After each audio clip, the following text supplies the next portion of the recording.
Alors, on en arrive à une question très délicate dont j'aimerais débattre avec vous, celle du grand emprunt. Je vous ai dit que le plan de relance nous avait permis d'atteindre nos objectifs de recherche beaucoup plus vite que prévu. Maintenant, on nous fixe des objectifs encore plus ambitieux. Alors la question, c'est pouvons-nous les atteindre à budget constant? Je me dois de vous dire que je crois que ces objectifs extrêmement ambitieux, nous devons utiliser le grand emprunt pour les atteindre. Je crois que le grand emprunt s'imposera comme un levier de la croissance verte. J'en veux pour preuve la liste des projets qui m'ont été fournis. Quand j'ai appris que le président avait la volonté de lancer un grand emprunt national pour que nous sortions renforcés de la crise, immédiatement, je me suis levée et j'ai dit, si le grand emprunt a pour vocation d'investir dans l'avenir, ce grand emprunt a vocation à nous faire un saut scientifique et technologique. Ce saut scientifique et technologique qui nous permet de sortir renforcés de la crise. Donc, quand le grand emprunt est arrivé, j'ai immédiatement demandé à tous mes organismes de recherche et aux directions de recherche des grands groupes et aux associations environnementales, associations de malades porteurs, qu'on appelle les porteurs d'enjeux, et à la représentation nationale, à l'Office parlementaire des choix scientifiques et technologiques, je leur ai demandé de transformer notre document cadre de référence qui s'appelle la Stratégie nationale de recherche et d'innovation, qui fixe nos priorités de recherche sur les 4 prochaines années, je leur ai demandé de les transformer en projets concrets. De me dessiner, vous savez, dans le Saint-Exupéry, il y a « dessine-moi un mouton », ben moi je leur ai dit « dessinez-moi les projets de recherche », les grands projets qui, pour vous, changeraient le visage de la recherche française et de l'économie française. Et j'ai eu 29 propositions issues de la communauté de recherche et de l'innovation. Et sur 29 propositions, 13 concernent directement le Grenelle de l'environnement et ses aspects recherche environnementale. Alors évidemment, je me suis fait l'interprète de ces 29 projets auprès de la commission Juppé-Rocard. J'y reviens, mais le grand emprunt est un investissement majeur pour notre avenir, mais aussi un investissement qui doit avoir un retour pour nos enfants. Je sais qu'il y a plusieurs façons de calculer le retour sur investissement du grand emprunt. Certains, il y a des éminents financiers ici, je salue Gérard Worms, il y a des éminents économistes, Michel Didier. Certains voient ce retour sur investissement au sens financier, c'est-à-dire qu'il faut que les projets qu'on va financer avec le grand emprunt aient un retour sur investissement financier, puissent peut-être payer les intérêts de l'emprunt ou permettre de rembourser l'emprunt. Bon, si on fait ça, je crains que mon ministère soit partiellement oublié. Il y a une deuxième façon de concevoir ce retour sur investissement. C'est une façon, j'allais dire, à la Stiglitz, c'est-à-dire de se dire que le retour sur investissement, on doit calculer le bénéfice évidemment financier direct, j'allais dire sur les 5 ou 10 prochaines années, et puis on doit calculer le bénéfice indirect. Et le bénéfice indirect sur la durée de l'emprunt. Ce bénéfice, il se calcule en termes de santé publique, il se calcule en termes de santé environnementale, il se calcule en termes de qualité de vie, il se calcule en termes de progrès des connaissances.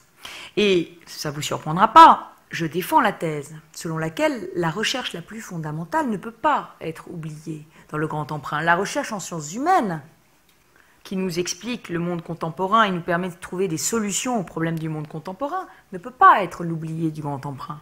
Le problème, c'est qu'on aura du mal à quantifier le retour sur investissement au sens très économique du terme de ces recherches-là. Il faut donc les inclure dans des projets.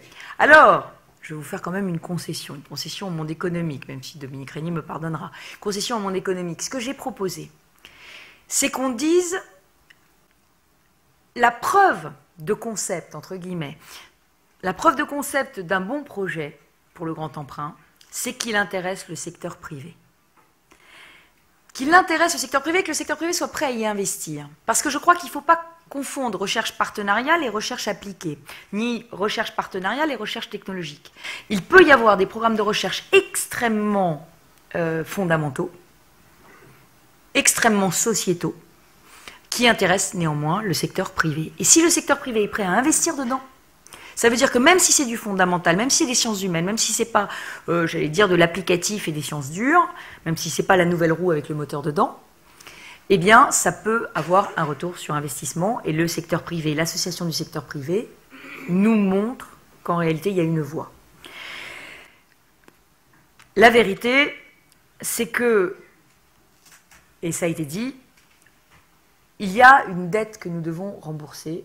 C'est une dette écologique. Et cette dette écologique, elle pèse sur l'avenir de nos enfants. Et le rapport Stern sur l'économie du changement climatique l'a dit. Et ça a été dit dans la table ronde précédente. Agir maintenant nous coûte moins cher qu'agir demain. Donc tous ces facteurs-là, il faut les prendre en compte. Et il viendra un jour où nous n'aurons plus les moyens d'agir, sauf à sacrifier définitivement toute perspective de progrès. Donc si vous me permettez d'être provocatrice, mais je crois que c'est le rôle aussi des ministres d'être provocateurs, et puis comme ça vous permettra d'animer la table ronde suivante, je dirais que pour solder la dette environnementale, la solution, c'est le grand emprunt.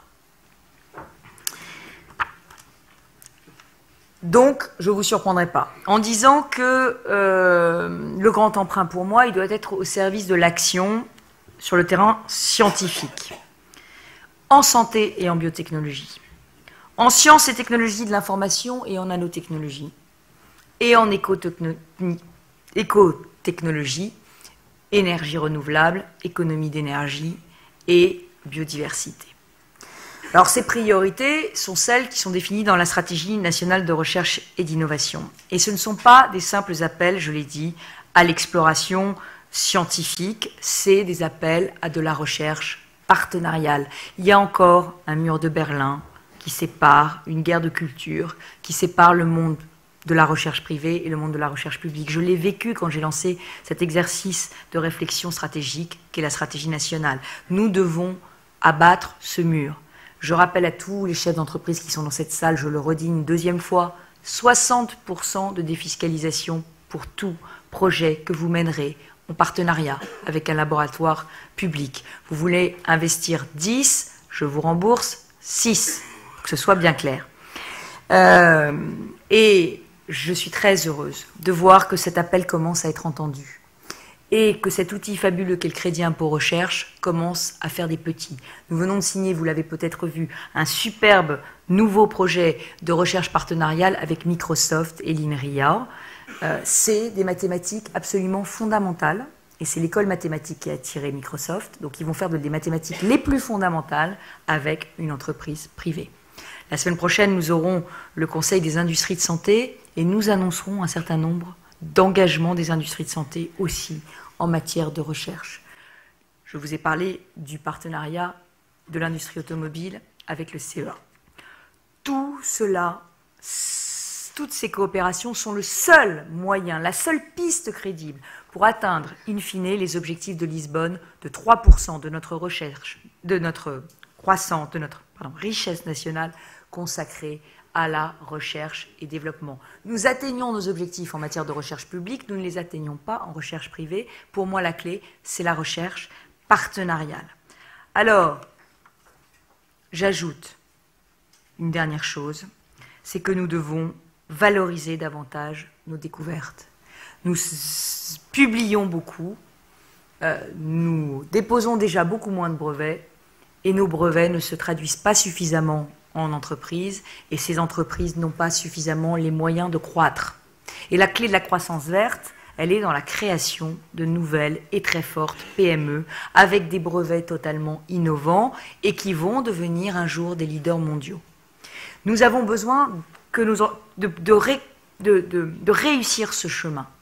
Et dans le grand emprunt, j'ai demandé que nous puissions doter en capital des sociétés privées qui seraient logées dans les pôles de recherche et d'enseignement supérieur, qui travailleraient en lien avec les pôles de compétitivité dans les territoires, que ces sociétés de valorisation privées qui fonctionneront comme ça fonctionne dans tous les pays du monde, et les pays les plus technologiques, ces sociétés de valorisation privée, je souhaite qu'elles soient dotées en capital. Pourquoi ? Parce que, pour vous donner un seul exemple, les nanotechnologies. Les nanotechnologies, c'est les formidables progrès demain, en matière de matériaux, en matière de technologie de l'information, en matière de médicaments. Les nanotechnologies, nous pouvons jouer dans la cour des grands. Nous avons tous les atouts pour jouer dans la cour des grands. Nous sommes 5e aujourd'hui en termes de publications dans le monde, avec à peu près 3500 publications. Nous publions autant que la Corée du Sud, mais nous déposons 8 fois moins de brevets.